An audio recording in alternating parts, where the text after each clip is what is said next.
going to find that out very soon. Well, you know, there's another thing too. I've had over the last 20 years so many cameras on me. Oh, Lord. I'm at the point where it's okay. There's Well, that's another good. camera. Yeah, so you're actually cool with it. Well, that's nice. I've had cameras in extremely invasive that can be done to me anymore. This is exactly what I was thinking about. It is? Nightshade presents Dr. Burisch blamed for La Quinta fire. Oh, lovely. George Knapp here. Oh, Reporting lovely. from La Quinta. Right. Yeah. Beautiful. Okay, and I'm very pleased to be with Dan Burisch. There, And, I just introduced myself. Well, actually, I would like you to sort of give a brief introduction, who you are and what you're known for. Maybe what I'm you'd known like to be known for. Aside from cantankerous activities and disobeying certain authority structures. No, well, I'm a microbiologist, a retired one now, but continuing somewhat the practice involved in a very unusual project called Lotus. I am a 20-year retiree from Majestic, first having been brought in 1986 under the auspices of the Committee of the Majority, and specifically working for the Majestic 12, assigned to Project Aquarius. I suppose I'm more known for meeting a J-Rod and working at S4. Aside from that, I don't really know what I'm known for, aside from irritating a bunch of people on the web that don't want to hear about me. Okay, so you worked for Majestic, and you were basically, I mean, in brief, and I know there's a really long history Right, as the to Lotus how was you an ended. accessory project. It wasn't, you know, it was funded because everything that I was doing at the time was being funded ultimately by them.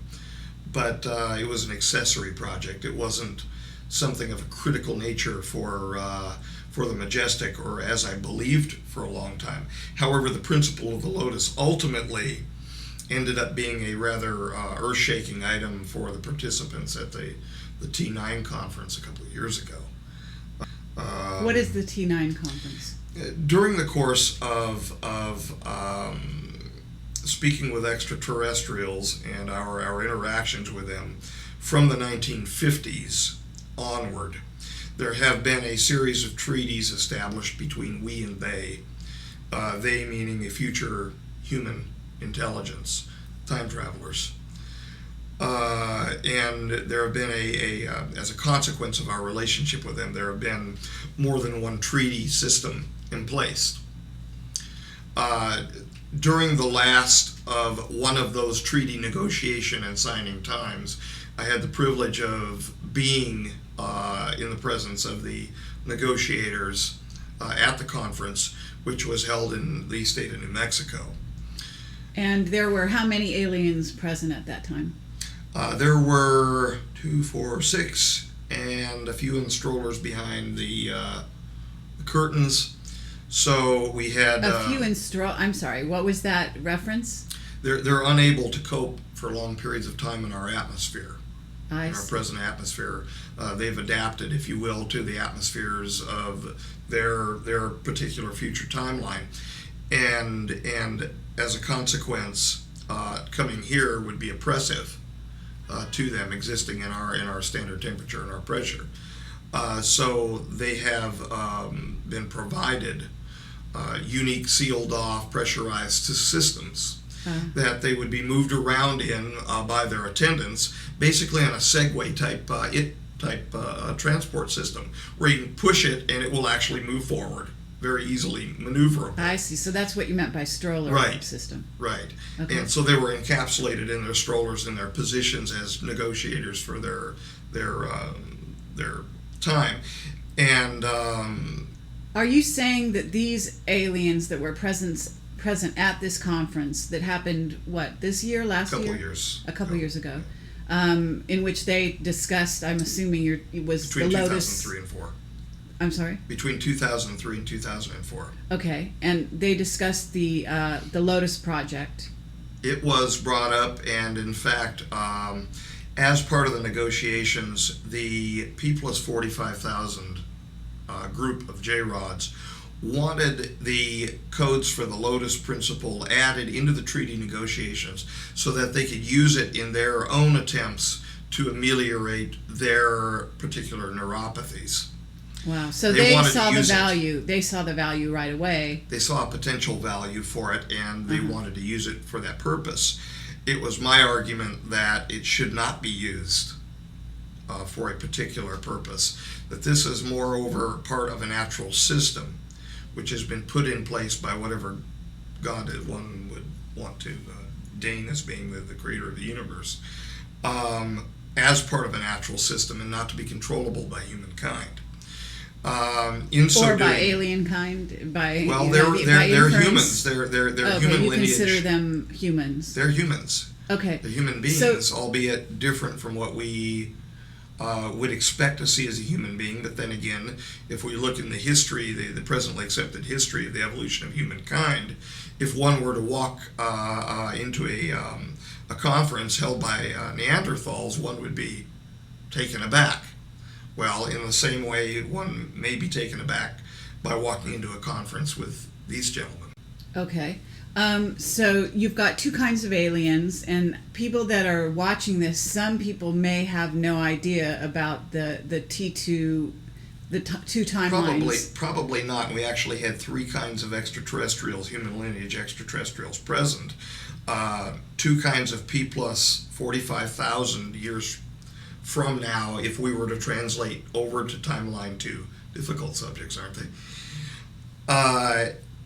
Two representatives from that time, two representatives from P plus 52,000 years ahead, J-Rods, both of which generally have the anatomical configuration of what would be in ufology called grays, Okay. gray aliens, and two representatives from P plus 52,000 Orions, who would generally, I guess, in ufological circles, I guess one could say, would be called Nordics or Tals, Okay. who And actually were look there- more human-like but have larger eyes, very blue eyes, blondish hair, etc. I see. And okay, well, of course, I've got many questions on this score. So do I. But and for people listening, we would also like to know: were there any reptilians present? No, not per se. Okay. What I've come to understand, and it's generally held, I think I could say it's generally held within our society, that the notion of a reptilian is a misnomer. And I'm not saying that to apply a negative connotation to the stories that individuals have brought forward, probably mostly forthrightly. But that when you view or observe what would be called a gray, what I would call a J-Rod,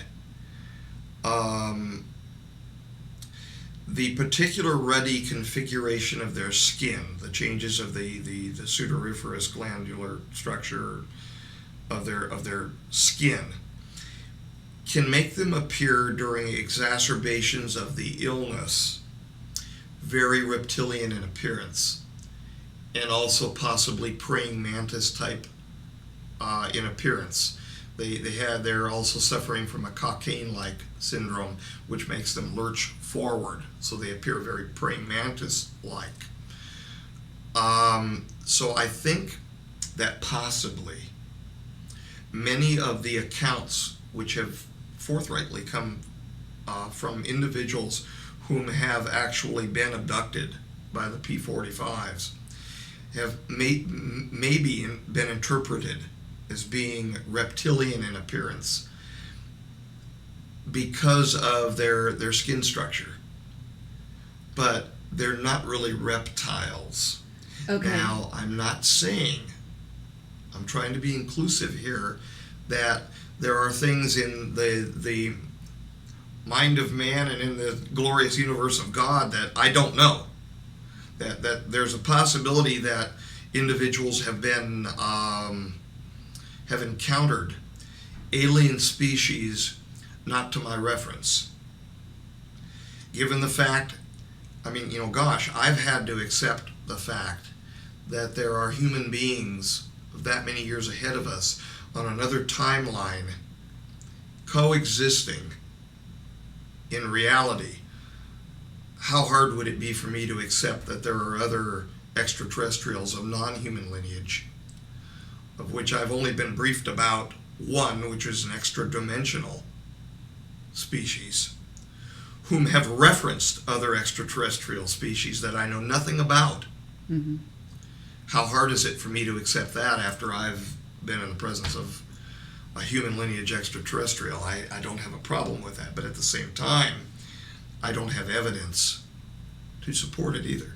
Reptilian in that if one were under stress and one had no previous reference to their biology, their pathophysiology, their particular problems, one could reasonably expect out of a group of people experiencing them that more than 50% of the group could probably say that they were reptilian in appearance. Okay, that's interesting. But that's the best I so can their say. appearance morphs to some degree into more of a reptilian under stress. Is what you're saying? I'm saying maybe that you don't people like could the word interpret morph. them that way. Okay. Reasonably be expected Visually. to interpret them that way if they do not have a scientific grounding into what they're looking at. Sure. I'm trying to be inclusive of reports of individuals that have no reason to have come forward and say things that they've said for other than the fact that they've experienced something. I'm trying to understand, or maybe help people to understand why they may have interpreted as well. Sure. These things in this way. However, they may have actually come into contact with something which was fully reptilian in appearance. I don't know. I haven't. Exactly. I'm trying to be honest and at the same time tell people, because apparently it's happened to me, that it's okay. That apparently that they were what's happened. abducted and that it's happened. Okay. That they're not Apparently, crazy too. what has happened to you? Well, in 1973, I was playing in a park in Southern California in Mayboyer Park, and this is going to probably come out in one or more of the versions of the debriefing with me. I was playing baseball with my grandpa in the park, and I was having him throw me a ball so I could catch it over my shoulder. I was trying to run away at the same time that he would throw the ball so I could try to catch the ball like Willie Mays' famous catches.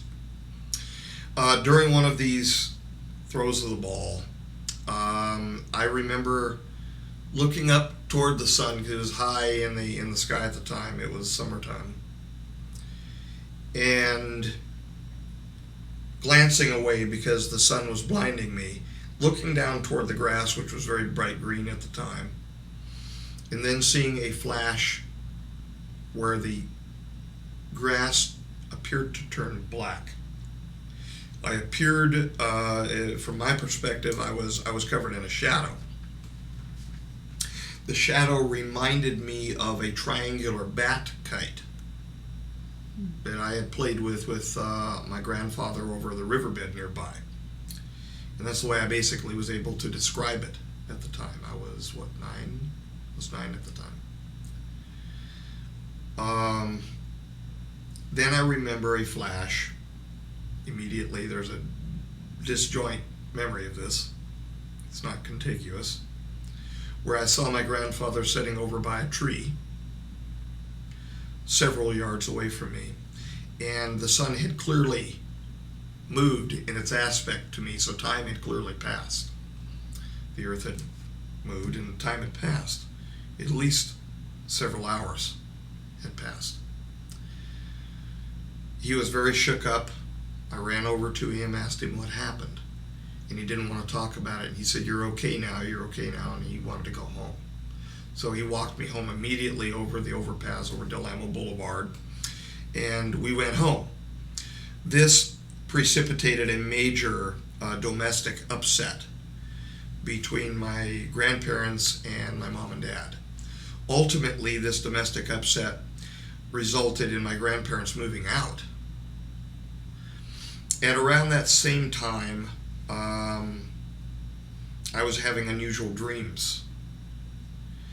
And in the dream, I would wake up. Do I think that there were probably dreams now? No. But I would wake up and I would walk from my bedroom through the restroom, which connected between my bedroom and a small laundry area that went to a doorway off the north side of our house. And to the right of that laundry area, there was a closet. That's the closet where my grandpa used to put his work jacket and his work boots. He worked at Gaffers and Sattlers as an enamel dipper, dipping pieces in enamel for manually for things like appliances, stoves, etc. And he would come home every day just covered in enamel dots all over his jacket and his boots. And I would open the door to that closet, and that's all I can remember from the dream. Mm-hmm. But I knew that I was meeting somebody called Harry. He was a little friend. And I know that as knowledge that I met a little friend there, but I have no visual memory of what Harry looked like.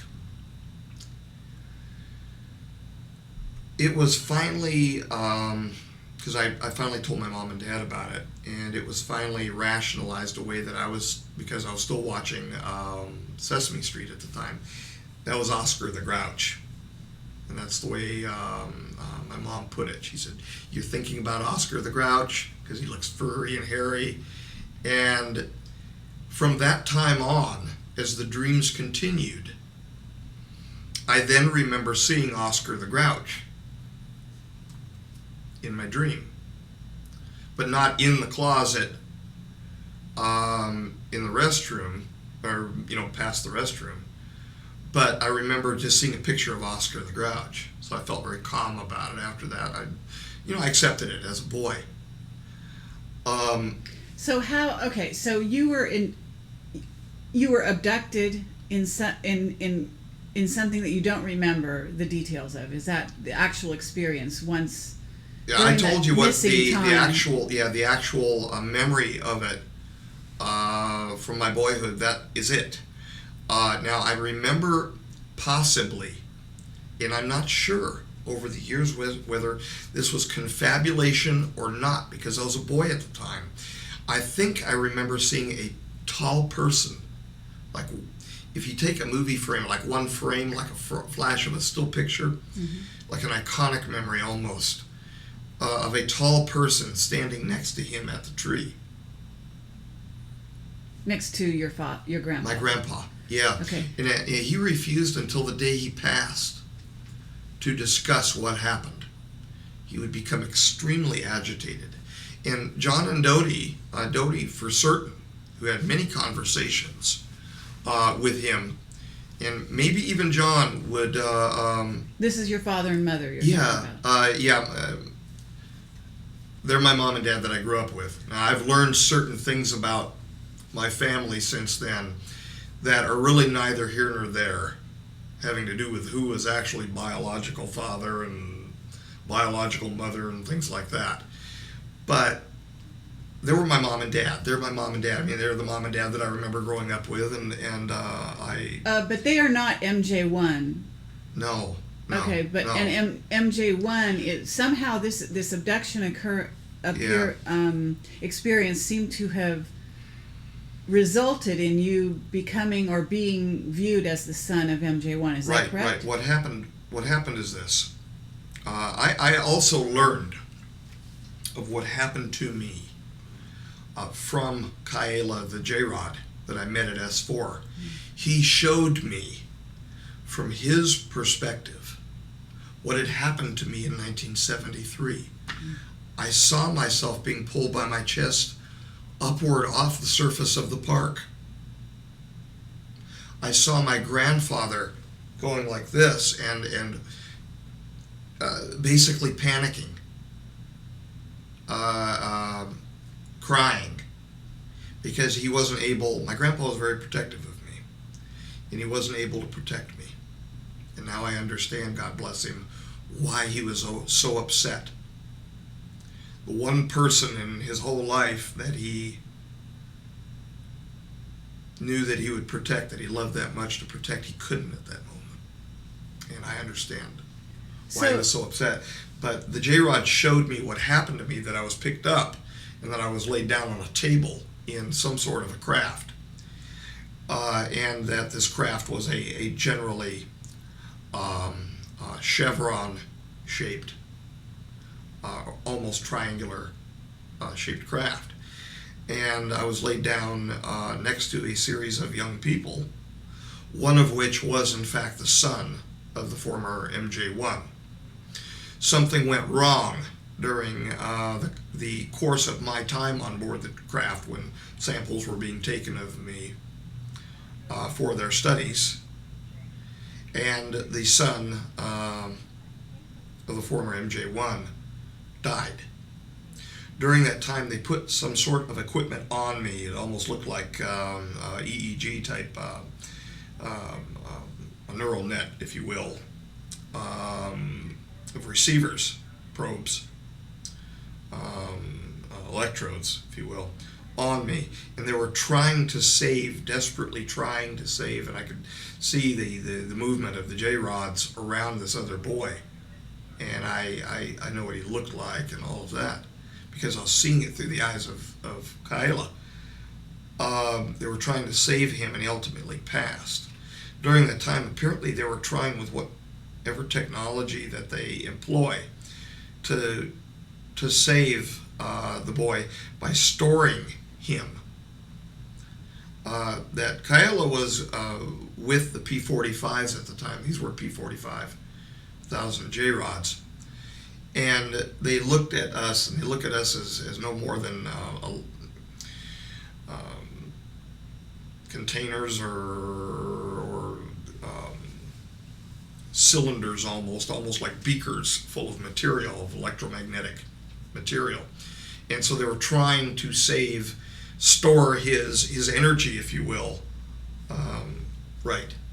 Marcia suggested the word vessels. Right. They were trying to store him for a while, I guess, in me. Now, my memory of myself at the time was a rather dull boy that liked to play baseball and with G.I. Joes and things like that. The record of me at the time was that I had an okay acuity in science. That's what the elementary school teachers were saying. I don't remember having acuity like that in science, and there's a disjoint in my own story of myself because of this. Because after I was put down back in the park, over the course of the next couple of years, there were changes in me. But then again, there should have been, because I was growing up. But there was a substantive intellectual change in me, where I was no longer interested in those same things of my youth. Was that maturation? Probably some of it. Was it a change as a result of what was done with me on board the craft? The Majestic thinks so. Thinks that it had something to do with that other boy, because that other boy was known as very bright in the sciences. And all of a sudden, true enough, I got a hankering for Erlenmeyer flasks and boiling flasks and microscopes that I had never had before. Okay, but... And I've possessed ever since. On some level, the MJ1's son that was on the craft next to you, that possibly received a soul transfer from, is the MJ group had to be cognizant of what was going on. In other words, They knew that had happened. and they knew during the time. He's admitted to me that they knew that had happened at the time. But in other words, was this so you were chosen in a sense? I believe that I was. The only evidence, I don't know. Sure. I don't know. The evidence that I have was that I was, from hearing about the sampling program, was that I was picked up as a random population sample. The son of a blue-collar worker, and just the son of my family was total blue-collar.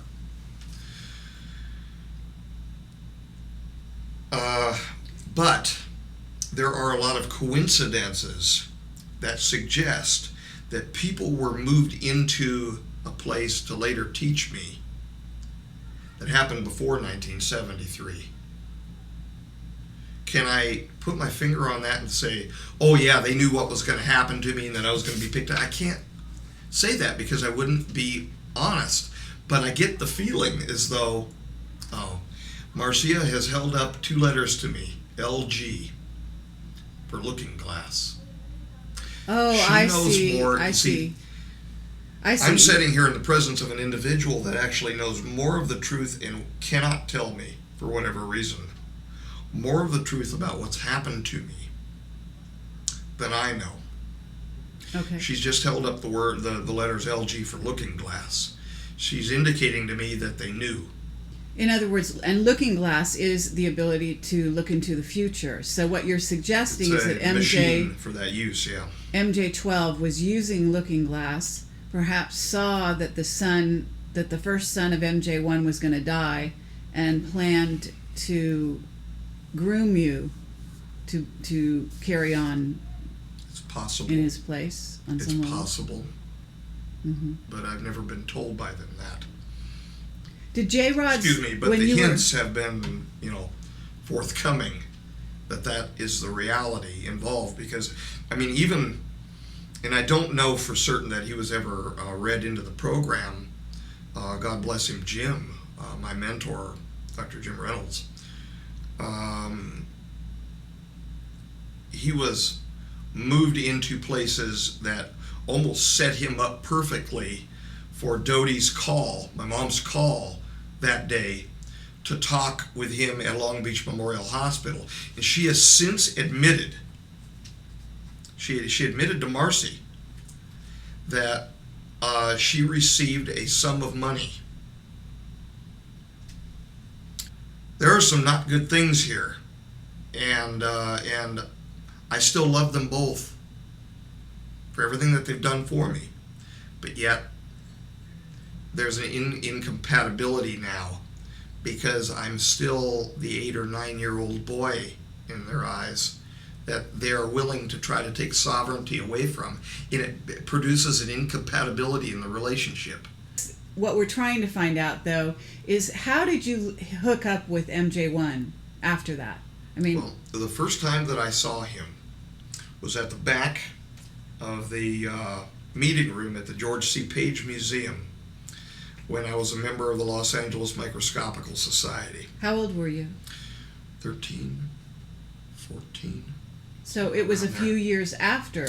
It was a few years after I started becoming really interested in all of the beakers and the microscopes and things like that, where I was introduced to Jim Reynolds at Long Beach Memorial Medical Center. Jim Reynolds then introduced my mom and myself to John DeHaas, who was then an associate professor of protozoology, as I understand, at the University of Southern California. He was also the head of DeHaas Optical, a microscope salesman, who then put me in contact with the Los Angeles Microscopical Society at the George C. Page Museum, with whom he was associated as a member, as a senior member, in fact, at the time. During the course of my association with the LA Micro Society, I saw the former MJ1 walk in the back doorway. I sat at the back right of the room, which was where my spot kind of was. And I noticed him just standing back there, and he kind of just blended in with the crowd that was kind of coming and going. And he looked at me, and I looked at him because I noticed he was laying a little too long of a gaze on me. And I was paranoid as it was. I was scared to death just being around these bright people.